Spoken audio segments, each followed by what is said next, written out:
Assalamu alaikum. Welcome to lesson 5. Today we're going to take a bit of a break from pronouns and get on to something a bit more complicated but really useful to know, and that's possession structure. It's a bit more complicated because we're going to have to introduce a new type of case, the kasrah-case. Let's take a look. Possession structure is all about when an object belongs to somebody. For example, if you have a book belonging to a Muslim, in English we would say the Muslim's book. There's another way to say it which is a bit more clunky, and that's book of the Muslim. We don't usually use that one as much. In Arabic, however, that's the way that things usually turn out. We put the object before we put the possessor. So the Muslim's book would become Kitabul Muslimi. Now, a couple of points to notice here. Number one, we've got two nouns, one after the other. The object can be definite. In other words, it doesn't have a tanween, but it does not start with al.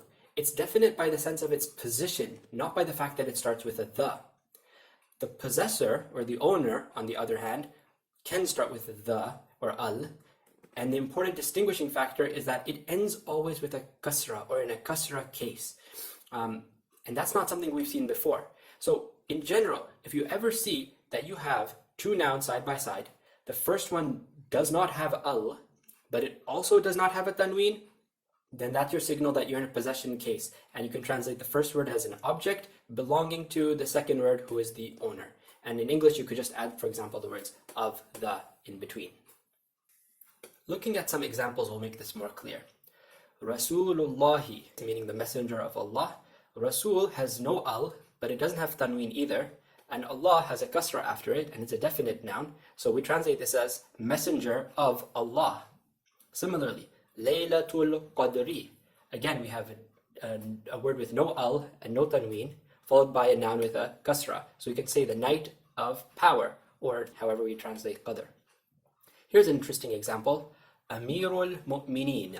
The point to notice here is that for most plurals that end with waw noon in the normal case, if we put them into kasrah case, the waw noon becomes ya noon. And that's why we say Amirul Mu'mineen and not Amirul Mu'minoon. Finally, I want to point out that you can actually stack possessions. So Maliki Yawmiddin has Malik of the Yawm of the Deen. In English, Malik means owner or master, Yawm means day, and Deen can translate as religion. Or in this case, Yawmiddin means the day of judgment. Point to be careful about, there's only two letters of difference between these two phrases, but this al here makes a big difference. Without the al, we have possession structure, but with the al, we now have an adjective phrase. So you've got to be careful about this, whether or not the first word has al or not. So here are some of the common nouns that appear in the Qur'an. Sabil means path or way and has plural subul. Abd can either mean slave or worshipper and has plural ibad. Nabi means prophet and has plural anbiya. Alameen is already in plural form. The singular isn't very common in the Qur'an. It means worlds or universe. And notice that I've already put it into kasrah case because that's where you usually see it. Deen is really tricky to translate, but usually if you use the word religion, you'll get by just fine. Alright, did you get all that?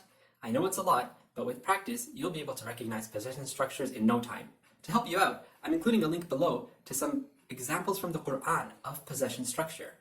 As always, remember to share with anyone if you think they might find it helpful, and don't forget to subscribe for notifications. We'll see you next time.